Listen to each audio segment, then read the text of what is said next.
Hvala lepa in tudi nas našo imelo in lep dober večer. Sem našim prijateljem Veseli Dolencu seveda iskrene čestitke. Jaz se spomnim teh fantov, ko so začeli špilati, bilo pravzaprav naše veliko veselje, da so imeli v repertoarju veliko tudi naših skladb. Tudi takih, ko jih mi nismo znali, Grci jih oni znali.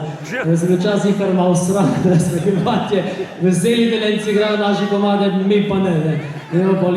In rad bi podaril še to, takole malo spremljamo tele kritike narodne zabavne glasbe in pravi, da dolenski ansambli spijo in nikakor ne delajo tiste glasbe, kot si je recimo mogoče poslušalci želijo, ampak dolenski ansambli delajo ta pravo narodno zabavno glasbo, ne to, kar se zdaj dela. In ne naredijo res vsakih par mesecev, naredijo vsakih par mesecev hita, tisto, kar pa pride med poslušalci pa med radiji, je pa tudi dober. In hvala vam, ki ste tudi prišli na taki velik koncert in seveda, če imajo dolenski ansambli tako podporo s strani publike, bomo še tako naprej delali.